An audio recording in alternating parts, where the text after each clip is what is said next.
Your kid slides a math test across the kitchen island, sees the failing grade, and immediately announces, "I am a failure."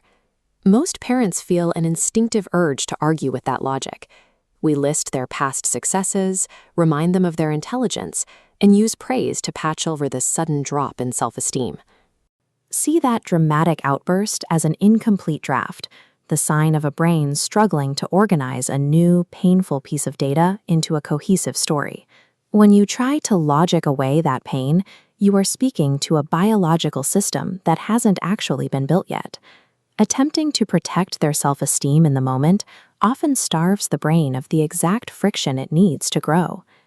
In a developing brain, pathways connecting a past success to a current failure sit in isolation. Constant parental praise acts as an external bypass. Your words bridge the gap short-term, but because the bridge is external, no permanent neural connections wire across the gap. Resilience is a physical architecture constructed through the heavy lifting of self-explanation. We are focused on wiring their internal capacity to regulate themselves over the long term. A coherent identity is physically constructed in the brain as neural pathways weave disparate, often painful events into a single concept of self. Because neurons that fire together wire together, the story a child tells themselves acts as the electrical current, making those connections permanent.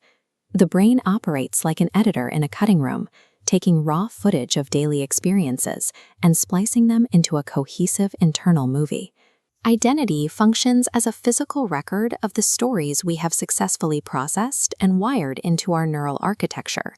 Moving from "I failed" to "I am a person who can learn from failure" requires narrative friction, the intense cognitive effort of a rewrite.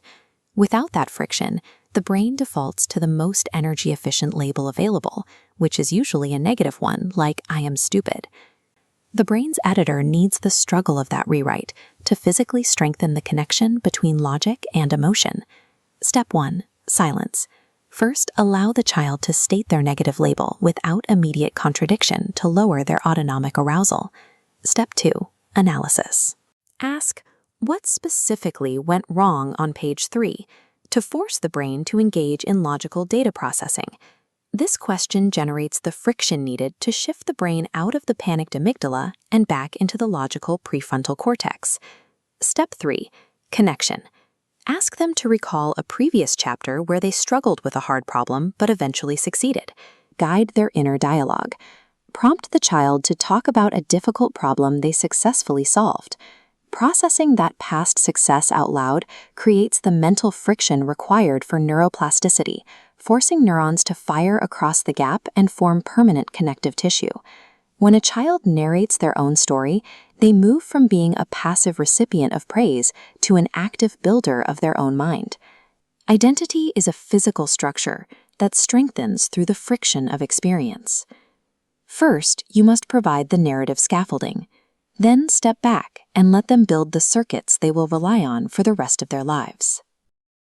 By guiding the edit rather than writing the ending for them, you help the child wire a permanent sense of agency. If you want to understand your child's brain a little better every week, we make one of these for you. Subscribe, and we'll see you next time.